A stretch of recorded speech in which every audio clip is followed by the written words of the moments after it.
এই আমাদের আজকের টপিকস কি ভাইয়া বলো তো? সেন্টেন্স। আজকের টপিকস কি? সেন্টেন্স। ইংরেজি গ্রামারে যতগুলো টপিকস রয়েছে এর মধ্যে সেন্টেন্স একটি খুব ইম্পর্টেন্ট, খুব ভেরি ভেরি ইম্পর্টেন্ট একটি টপিকস। তো সেন্টেন্স শব্দের অর্থ কি ভাইয়া? বাক্য। সেন্টেন্স কত প্রকার? 5 প্রকার।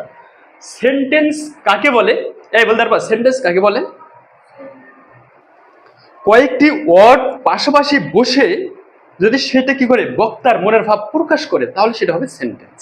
আর যদি বক্তার ভাব প্রকাশ না করে, বক্তার মনের ভাব যদি প্রকাশ না করে, সেটা সেন্টেন্স হবে না।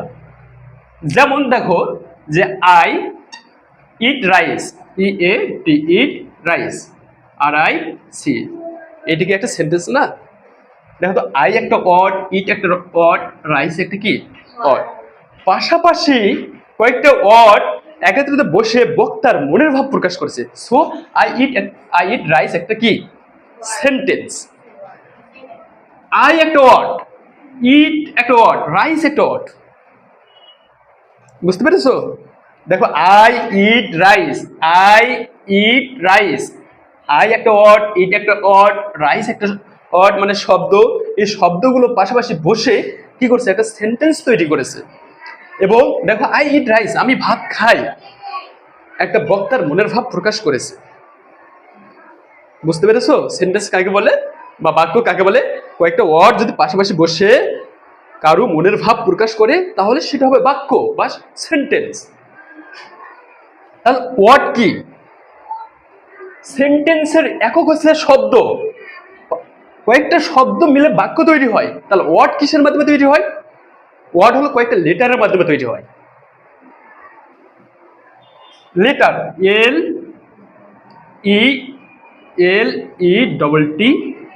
Letter, LETTER। এল একটা লেটার, ই একটা লেটার, টি একটা লেটার, টি একটা লেটার, ই একটা লেটার, আর একটা লেটার। এই বর্ণগুলো পাশাপাশি বসে একটা কি করেছে? তোমাদের ওয়ার্ড তৈরি করেছে, শব্দ তৈরি করেছে। তাহলে ওয়ার্ড কাকে বলে? কয়েকটি লেটার পাশাপাশি বসে যদি একটা অর্থ দেয় তাহলে আমরা তাকে শব্দ বলতে পারবো। যদি এর অর্থ না থাকে তাহলে এটা ওয়ার্ড নয়। যেমন লেটার মানে হচ্ছে বর্ণ, সো এটা একটা কি ওয়ার্ড। এই কয়েকটা ওয়ার্ড একত্রিত বসে একটা কি করে? বাক্য তৈরি করে, সেন্টেন্স তৈরি করে। আর কয়েকটা লেটার পাশাপাশি বসে কি তৈরি করে? ওয়ার্ড তৈরি করে। বুঝছো? আচ্ছা, তাহলে বর্ণ কোথা থেকে আসে? বর্ণ আসে সাউন্ড থেকে, ধ্বনি। ধ্বনি কি তাহলে? বলো মিস্টার, ধ্বনি কি? ধ্বনি হচ্ছে মানুষের মুখ থেকে যে আওয়াজ বের হয়, যে শব্দ বের হয়, তাই হচ্ছে কি ধ্বনি। আর ধ্বনির লিখিত রূপই হচ্ছে বর্ণ। আমি ক বলতেছি, ক, এটা একটা সাউন্ড, ধ্বনি। স্বরে আ, ধ্বনি, আ, ধ্বনি। বাট আমি যখন এ লিখলাম, এ, যখন এ বললাম তখন সেটা সাউন্ড, আর যখন সেটা লিখে প্রকাশ করলাম তখন সেটা কি হলো? লেটার, বর্ণ। আমি বলতেছি ক, আমি কি বলতেছি? ক, ক একটা কি সাউন্ড। বাট ককে যখন আমি লিখবো, এই তো ক, এই ক এখন হয়ে গেল কি বর্ণ, লেটার। ঠিক আছে, লেটার মানে বর্ণ। বুঝছো? ওকে, এদিকে আর যাবো না। হ্যাঁ, আজকের টপিক হচ্ছে কি সেন্টেন্স। তো সেন্টেন্সটা কোথা থেকে আসলো বুঝলা? সেন্টেন্স আসে শব্দ থেকে। শব্দ আসে কোথা থেকে? লেটার থেকে। লেটার আসে কোথা থেকে? সাউন্ড থেকে। ফিনিশ। এই লেখো সেন্টেন্স হলো 5 প্রকার। সেন্টেন্স কত প্রকার? সেন্টেন্স হচ্ছে 5 প্রকার। 1 নাম্বার লিখো অ্যাসার্টিভ সেন্টেন্স। 1 নাম্বার কি?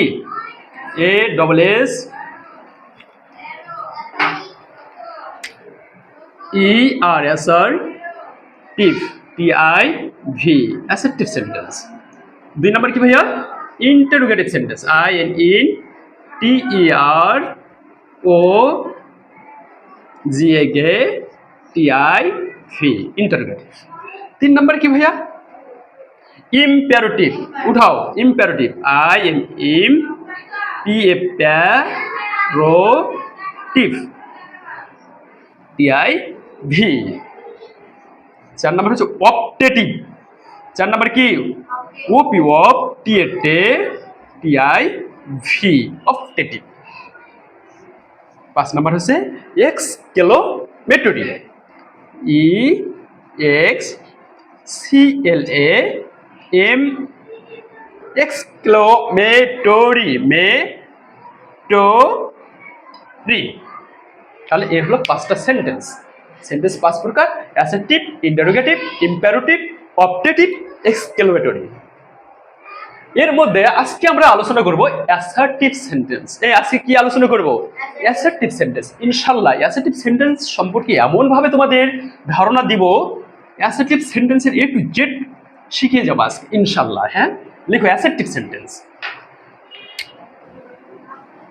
এ double S E R S R T I V, assertive sentence, S E N T N C. আচ্ছা, অ্যাসার্টিভ মানে কি জানো? No no no, assertive sentence হচ্ছে বিবৃতিমূলক বাক্য। অ্যাসার্টিভ সেন্টেন্স হ্যাঁ বোধকও হতে পারে, না বোধকও হতে পারে। হ্যাঁ, যেটা বললো নাফিসা বলছে যে হ্যাঁ বোধক। অ্যাসার্টিভ সেন্টেন্স হচ্ছে 2 প্রকার। প্লিজ অ্যাটেনশন, অ্যাসার্টিভ সেন্টেন্স কত প্রকার?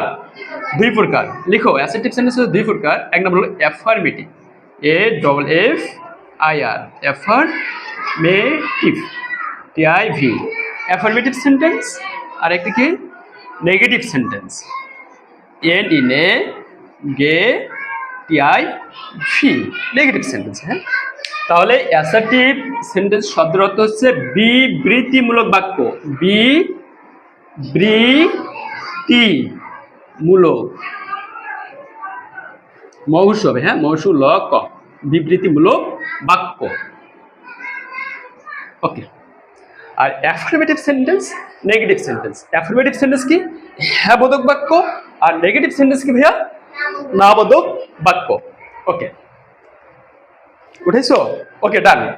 আমাদের ক্লাস রেকর্ড থাকবে, তোমরা দেখে নিবা ইনশাল্লাহ, তখন উঠাবা, একটু বুঝো। তাহলে অ্যাসার্টিভ সেন্টেন্স এর বাংলা হচ্ছে বিবৃতিমূলক বাক্য। অ্যাসার্টিভ সেন্টেন্স 2 প্রকার। এক নম্বর হচ্ছে অ্যাফার্মেটিভ সেন্টেন্স, হ্যাঁ বোধক বাক্য। 2 নম্বর হচ্ছে নেগেটিভ সেন্টেন্স, না বোধক বাক্য। এখন লিখো অ্যাফার্মেটিভ সেন্টেন্স। এখন কি লিখবা? অ্যাফার্মেটিভ সেন্টেন্স লিখো, A double F I R, affirm, M A M T I V, affirmative sentence, S E N T E N C, sentence. Affirmative sentence অর্থ হচ্ছে হ্যাঁ বোধক। কি বোধক ভাইয়া? সরি, হ্যাঁ বোধক বাক্য, বোকের বো দ ক, হ্যাঁ বোধক বাক্য। এর একটা স্ট্রাকচার আছে, এর স্ট্রাকচারটা লিখো তো। Subject, S U B, subject plus verb, V R B, verb plus object plus extension, plus কি? Extension, S I O N. হ্যাঁ, এই সাবজেক্ট ভার্ব অবজেক্ট, এক্সটেনশন মানে হচ্ছে বাকি অংশ। হ্যাঁ, দেখো মজার বিষয়, একটা ইংরেজি সেন্টেন্স এই স্ট্রাকচার অনুযায়ী গঠিত হবে। একটা ইংরেজি সেন্টেন্স, অ্যাফার্মেটিভ সেন্টেন্সের স্ট্রাকচার এটা, বাট ইংরেজি সেন্টেন্স এভাবে গঠিত হবে, সাবজেক্ট ভার্ব অবজেক্ট। আচ্ছা দেখো, দেখে তো, আমি ফুটবল খেলি, আমি কি খেলি? ফুটবল খেলি। তাহলে আমি ফুটবল। দেখো এই স্ট্রাকচার অনুযায়ী প্লিজ বোঝার চেষ্টা করো। আই, তারপর ভার্ব, তাহলে football, I football, F double O T foot, B A double L. এ কি অর্থ দেয় দেখো তো? আই ফুটবল, আমি ফুটবল। আচ্ছা, নাফিসা যদি ফুটবল হয় তাহলে তো মানুষ সবাইকে আগে কিক মারবে। হ্যাঁ, আই ফুটবল, আমি কি ফুটবল হতে পারি? ইউ ফুটবল, তুমি কি ফুটবল হতে পারো? নো। আচ্ছা, আমি ভাত খাই, আমি ভাত খাই। এটা লেখার উদ্দেশ্য আছে, তোমাদের সুন্দর করে বোঝাচ্ছে, তোমার জন্য আজীবনের জন্য ভুলে না যাও, ভুলবা না ইনশাল্লাহ। একটু মনোযোগ দাও। আমি ভাত খাই, আমি কি খাই? ভাত খাই। ইংরেজি সেন্টেন্সের স্ট্রাকচার আছে সাবজেক্ট প্লাস ভার্ব। তাহলে যদি বাংলা সেন্টেন্সেরও যদি স্ট্রাকচার যদি এইটা থাকে সাবজেক্ট প্লাস ভার্ব, তাহলে আই আই হলো সাবজেক্ট, ভাত হলো যদি ভার্ব হয় তাহলে I rice, R I C. আমি ভাত, আমি কি ভাত হতে পারি? আমি কি ভাত হতে পারি?